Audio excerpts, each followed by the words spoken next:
N'avez-vous jamais constaté que certaines relations semblent se renforcer avec le temps, tandis que d'autres s'effritent progressivement, parfois sans raison apparente, qu'il s'agisse d'amitié, de liens familiaux ou de rapports professionnels?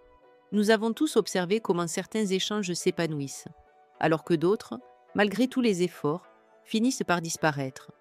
Pourquoi certaines histoires d'amour ou d'amitié durent-elles toute une vie, alors que d'autres s'évaporent au fil du temps? Ces interrogations m'ont souvent traversé l'esprit.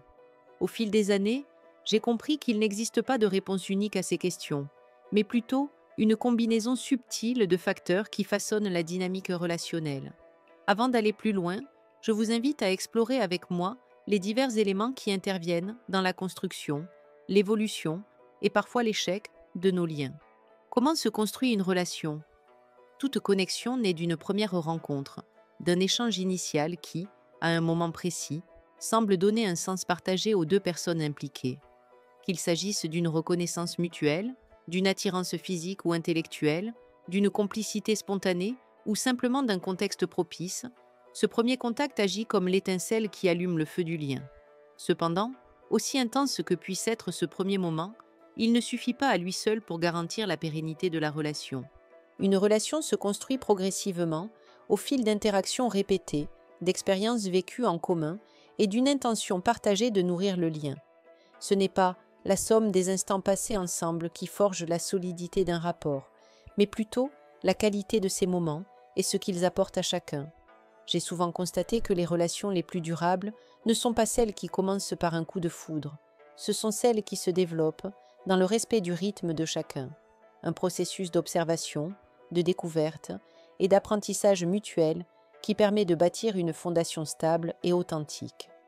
Certaines relations se forment avec aisance, tandis que d'autres nécessitent des ajustements progressifs et traversent parfois des périodes d'instabilité avant de trouver leur équilibre. Dans ce processus, trois éléments essentiels se révèlent: l'interaction et la réciprocité. Un lien véritablement épanoui ne peut naître d'un rapport unilatéral. Il se construit sur la base d'un échange constant où chacun apporte sa pierre à l'édifice, que ce soit sous forme de soutien émotionnel, d'écoute attentive ou de gestes empreints de bienveillance. La réciprocité va au-delà des actions concrètes. Elle se manifeste aussi dans la disponibilité affective, la chaleur des échanges et la profondeur du dialogue partagé.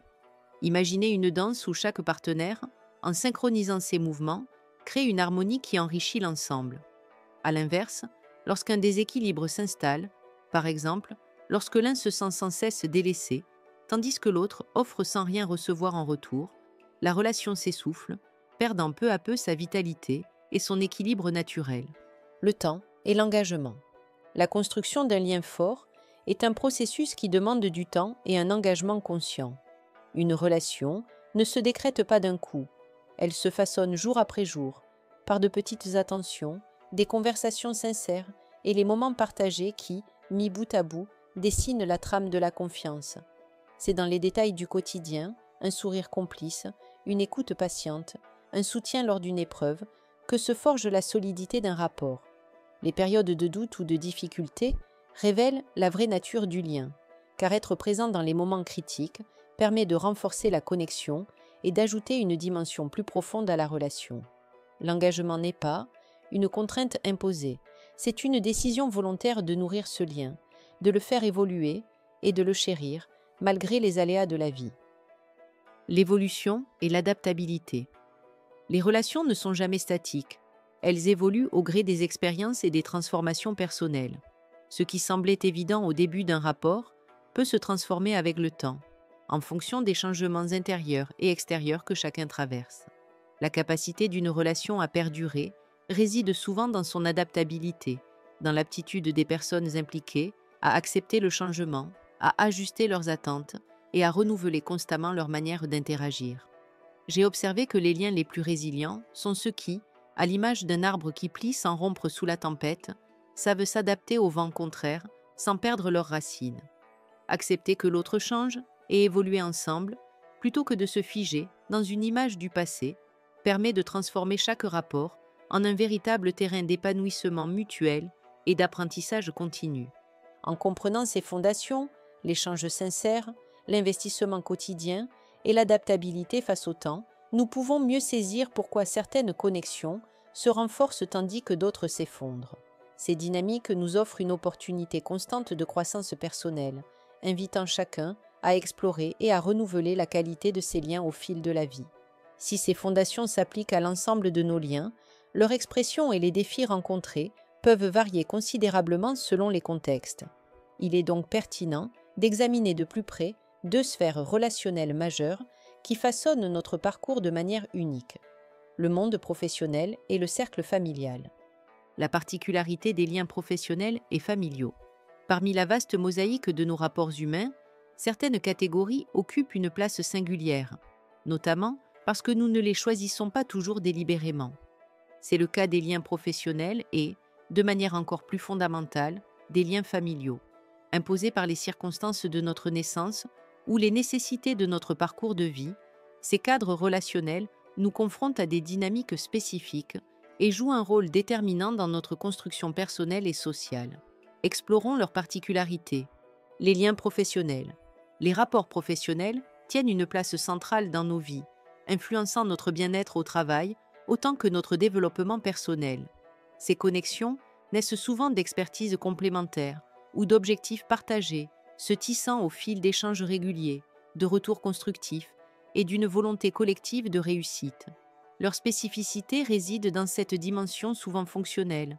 Ils sont orientés vers la réalisation d'un projet ou la performance d'une équipe, tout en étant inévitablement porteurs d'une dimension humaine essentielle.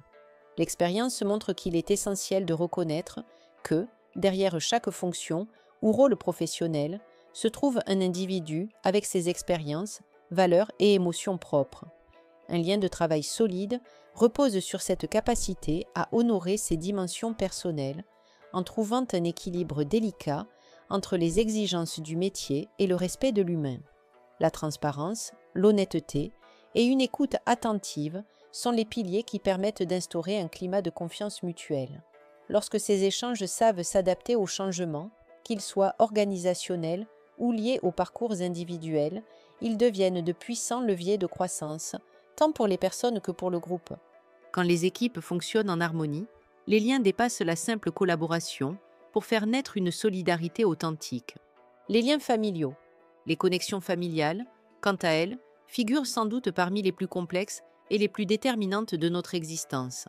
Dès notre naissance, nous sommes intégrés à un réseau intime, parents, fratries, membres élargis, dont la présence et les attentes laissent en nous des empreintes profondes et durables.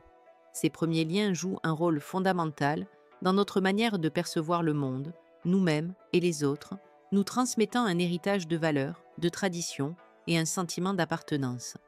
Ce premier cercle relationnel agit comme un terrain d'apprentissage où s'inscrivent nos premières leçons sur l'intimité et l'altérité. C'est au sein de la famille que nous intégrons, souvent de manière implicite, nos premières compréhensions des rôles, de la loyauté, de la négociation des besoins ou encore de la gestion du pouvoir et de l'autorité. Ces apprentissages précoces façonnent ensuite de manière significative notre façon d'entrer en connexion et d'interagir avec les autres tout au long de notre vie. Ces rapports nécessitent souvent un chemin de guérison, en particulier lorsque des blessures anciennes ont laissé des cicatrices. Le pardon et la capacité à reconstruire sur des bases renouvelées deviennent alors essentiels pour transformer les conflits en occasion de rapprochement. L'influence intergénérationnelle, par ailleurs, enrichit ces liens par la transmission de savoirs et de valeurs, tout en présentant parfois des défis liés aux divergences d'opinion. Trouver un équilibre entre respect des traditions et ouverture à de nouvelles perspectives est alors indispensable pour que ces liens continuent de nourrir notre identité profonde. Cependant, malgré la force potentielle de nos relations, qu'elles soient familiales, professionnelles ou d'une autre nature, aucune n'est à l'abri de l'usure ou de la dégradation. Comprendre comment une connexion peut s'effriter est tout aussi essentiel que de savoir comment elle se construit. Penchons-nous maintenant sur les causes qui peuvent mener à l'échec relationnel. Les racines invisibles de l'échec relationnel. L'échec d'une relation ne se résume pas à une rupture brutale ou à une dispute mémorable. Il s'insinue en amont, à travers des signes discrets qui, pris isolément, paraissent anodins, mais qui, cumulés, affaiblissent progressivement le lien. Ces fissures apparaissent dans le quotidien, lorsque la profondeur des échanges diminue, que les gestes d'attention se font plus rares ou que le silence remplace peu à peu les dialogues spontanés et complices d'autrefois. Plutôt que de résulter d'un événement unique et spectaculaire, l'échec relationnel ressemble à un effritement progressif, un éloignement imperceptible qui, faute d'être reconnu et corrigé, peut devenir irréversible. Chaque relation, qu'elle soit amicale, professionnelle, familiale ou amoureuse, repose sur un équilibre dynamique qui exige une présence attentive et constante. Lorsqu'elle est négligée, notamment par un manque d'écoute, un désintérêt progressif ou une incapacité à gérer les conflits de manière constructive, le lien se fragilise. Une relation ne peut s'épanouir sans une communication authentique et un investissement mutuel. Quand l'un ou les deux partenaires cessent d'alimenter cette dynamique, la connexion perd peu à peu sa vitalité. L'échec relationnel puise également son origine dans la gestion des attentes. Chacun entre dans une relation avec des besoins, des désirs et des projections souvent inconscients. Si ces attentes ne sont pas clairement exprimées ou reposent sur des exigences excessives, un décalage se crée inévitablement. Attendre de l'autre qu'il comble des manques personnels ou qu'il se conforme à une vision idéalisée génère frustration et ressentiment. À l'inverse, une relation équilibrée repose sur la capacité à ajuster ses attentes, à reconnaître les limites de l'autre et à assumer ses propres besoins émotionnels. Je me souviens d'un ami qui m'avait confié l'évolution de sa relation avec une collègue. Au début, leur collaboration était fluide et empreinte d'une communication naturelle et efficace. Puis, sans raison apparente, une distance s'était installée. L'un s'était renfermé sur lui-même, tandis que l'autre devenait plus exigeant. Progressivement, sans qu'ils en aient pleinement conscience, leurs échanges s'étaient raréfiés, les malentendus s'étaient multipliés, et ce qui était autrefois une relation de travail sereine s'était transformé en une source de tension. L'analyse de la situation a révélé qu'un manque de discussions ouvertes et une incapacité à s'adapter aux évolutions naturelles de leur dynamique avaient contribué à cette détérioration.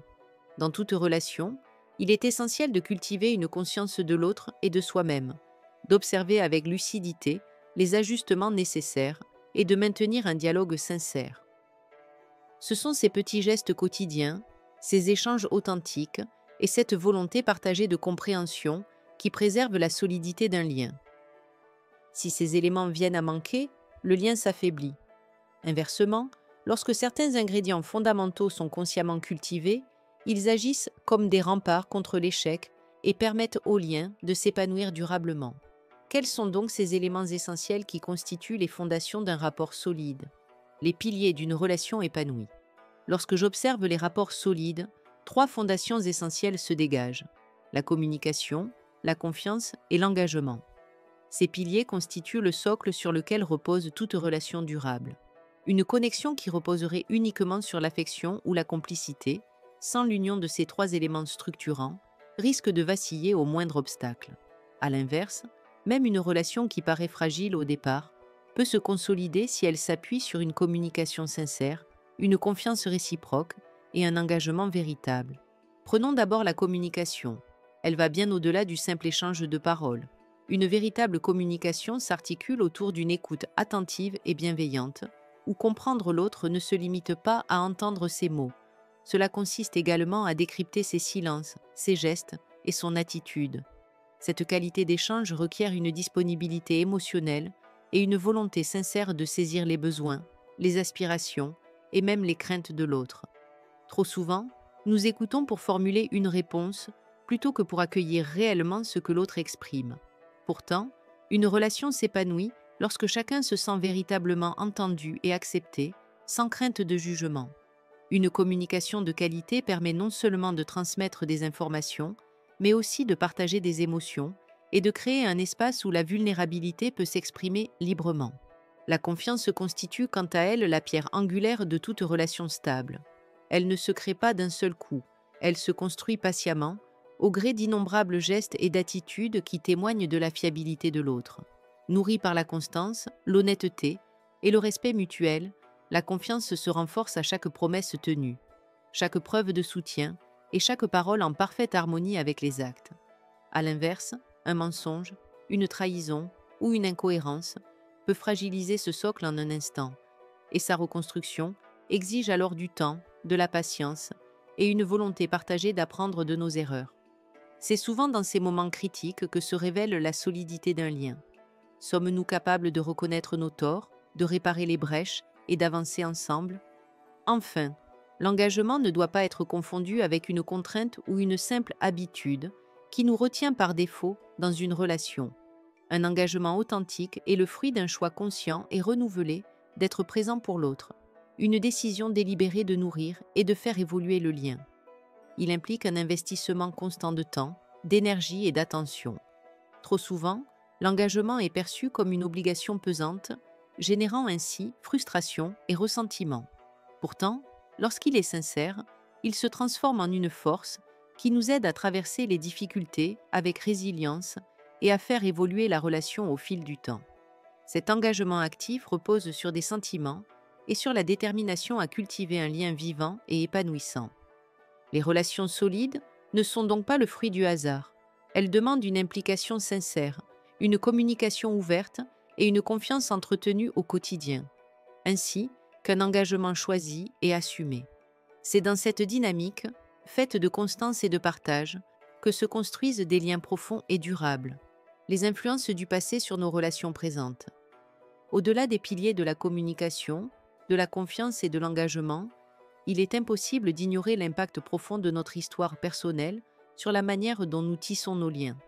Nos premières expériences, notre enfance et les modèles relationnels auxquels nous avons été exposés laissent des empreintes indélébiles qui façonnent notre façon d'aimer, de communiquer et de gérer les conflits. Au fil de mes conversations avec des amis ou des clients, j'ai pu me rendre compte que des comportements d'évitement, des réactions excessives ou des peurs irrationnelles trouvent bien souvent leurs racines dans des blessures anciennes, jamais totalement cicatrisées. Par exemple, les premières relations, notamment celles vécues au sein de la famille, instaurent en nous des schémas, parfois subtils et inconscients, qui déterminent notre aptitude à exprimer nos émotions. Une personne élevée dans un environnement où l'expression affective était réprimée peut avoir du mal à verbaliser ses ressentis ou à poser des limites, tandis que quelqu'un qui a connu une affection conditionnelle peut développer une peur de l'abandon, rendant ses rapports instables et empreints d'insécurité. Cependant, il est essentiel de comprendre que nous ne sommes pas condamnés à reproduire inéluctablement ces schémas du passé. Prendre conscience de leur influence constitue la première étape vers la libération et la construction de liens plus équilibrés. Ce chemin de détachement et d'acceptation commence souvent par prendre du recul pour identifier nos propres schémas répétitifs. Se poser la question: est-ce que ma réaction à cette situation est en lien avec le présent ou suis-je en train de rejouer un vieux scénario? Permet de distinguer ce qui appartient véritablement à l'interaction actuelle de ce qui relève d'anciennes blessures. La tenue d'un journal, par exemple, peut être un outil précieux pour repérer ces récurrences et en éclairer les origines. Il s'agit ensuite de travailler sur ces blessures émotionnelles elles-mêmes. Les peurs et blocages qui nous freinent sont souvent ancrés dans des expériences passées non résolues. Explorer ces blessures à travers l'introspection, la thérapie ou un accompagnement personnel permet de revisiter certains souvenirs avec un regard adulte, facilitant ainsi leur transformation et allégeant leur charge émotionnelle. Parallèlement, une fois conscients de nos mécanismes, nous pouvons apprendre à répondre différemment et choisir consciemment de réagir autrement. Si nous avons tendance à fuir les conflits en associant confrontation et rejet, apprendre à exprimer notre ressenti avec calme et assertivité peut être libérateur. Inversement, travailler sur notre gestion émotionnelle permet de ne plus nous laisser submerger par des réactions excessives. Cette démarche implique également de se libérer du poids des croyances limitantes que nos expériences passées nous ont parfois inculquées, telles que « je ne mérite pas d'être aimé » ou « les relations sont toujours source de souffrance ».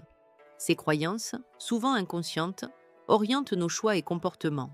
Les remettre en question, les déconstruire et les remplacer par des affirmations plus justes et bienveillantes est indispensable pour ouvrir la voie à des rapports plus sains. Enfin, il est absolument nécessaire de se donner la permission de changer. S'accrocher à d'anciens schémas par peur est une réaction courante, Et évoluer ne signifie cependant pas se renier. C'est plutôt s'offrir la possibilité de vivre des liens plus épanouissants en prenant la responsabilité de nos comportements et en acceptant d'apprendre à fonctionner différemment. Une fois que nous avons commencé à éclairer ces influences passées et à dénouer certains de nos anciens schémas, nous devenons plus libres d'investir nos relations présentes avec une conscience renouvelée. Car, si le passé nous façonne, c'est bien dans le présent que se joue la vitalité d'un lien. Cela nous amène à considérer deux autres éléments fondamentaux pour construire et maintenir des rapports épanouissants: l'intention que nous y mettons et l'attention que nous leur portons au quotidien. L'intention et l'attention. Le succès d'un lien ne dépend pas uniquement des circonstances ou des défis qui se présentent, mais avant tout de l'intention sincère que nous y mettons. Cette intention se manifeste par la volonté profonde d'être véritablement présent pour l'autre, de nourrir ensemble une croissance commune et d'accepter les imperfections de chacun, tout en cherchant constamment à s'améliorer. Dans les moments difficiles, cette énergie intentionnelle devient le fil conducteur qui permet au lien de se maintenir et de se renforcer. Une relation épanouie n'est pas celle où tout coule de source.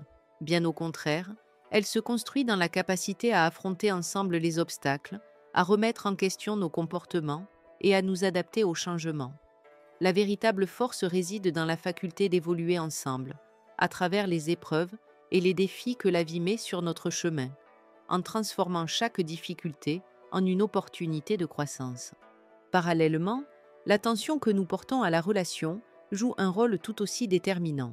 Les liens durables reposent sur un engagement constant et sincère qui nécessite un investissement personnel, du temps et de la patience. Dans le tumulte du quotidien, où les moments de faiblesse ou de tentation peuvent facilement surgir, c'est la constance de notre engagement qui fait toute la différence.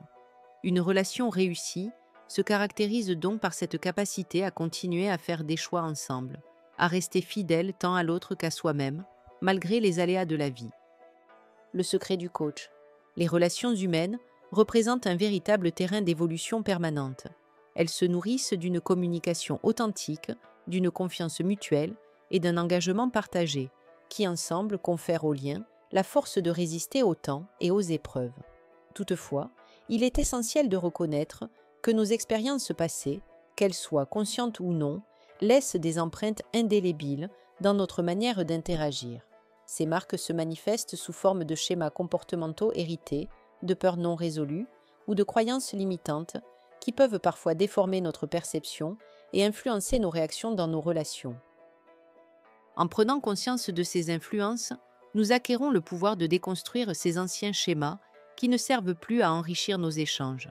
Le changement, en effet, est un processus profond qui requiert une prise de conscience continue et une volonté sincère d'agir différemment. Ce travail sur soi n'améliore pas seulement la qualité de nos relations, il ouvre également la voie à des liens plus équilibrés et harmonieux, où chaque partie peut grandir dans la confiance et le respect réciproque. Dans cette optique, il est primordial de ne pas se précipiter dans des jugements hâtifs sur autrui, mais plutôt de prendre le temps d'observer et de comprendre les dynamiques à l'œuvre. Parfois, une relation qui semble dysfonctionner peut en réalité offrir une opportunité de réajustement profond, à condition que chacun soit prêt à remettre en question ses propres perceptions et à opérer un changement personnel. Je vous invite à prendre un moment pour réfléchir à une relation qui vous est chère, qu'elle soit amicale, familiale ou professionnelle, et à repérer les schémas répétitifs qui y apparaissent. Y a-t-il des comportements ou réactions qui se reproduisent systématiquement? Ces schémas proviennent-ils d'expériences passées qui influencent encore aujourd'hui votre manière d'agir? Interrogez-vous également sur vos attentes. Sont-elles claires, réalistes et alignées avec la réalité de la relation? Trop souvent, nous projetons sur l'autre des attentes idéalisées qui créent frustration et incompréhension. Êtes-vous prêt à accepter les imperfections de l'autre tout en exprimant vos besoins de façon constructive? L'essentiel réside dans une observation dépourvue de jugement et dans une volonté d'être ouvert à la compréhension des dynamiques sous-jacentes. Ce travail d'analyse introspective vous permettra de défaire progressivement les anciens schémas pour instaurer des dynamiques relationnelles plus saines. En conclusion, les rapports humains, dans toute leur complexité, ne sont jamais figés. Ils évoluent continuellement et ont besoin de se construire sur des bases solides et respectueuses. La prise de conscience de nos schémas, la capacité à dialoguer de manière authentique et un engagement sincère constituent les piliers essentiels pour bâtir des liens durables. Toutefois, ces dynamiques ne se résument pas à une simple série de règles à appliquer. Elles demandent une écoute active, une volonté permanente de s'ajuster et, surtout, l'acceptation que chaque individu et chaque connexion est un processus vivant en perpétuelle transformation. Pour vous permettre un temps intérieur, l'exercice pratique d'introspection est disponible directement dans le livre. Merci de votre écoute. Vous pouvez retrouver le lien vers le livre complet dans la description et la suite de la lecture de ce livre sur la chaîne YouTube La Pensée Holistique. Pensez à vous abonner pour être averti des mises en ligne des prochains chapitres. Et aussi, retrouvez tous les liens vers les ressources inspirantes de Full Coaching directement dans la bio.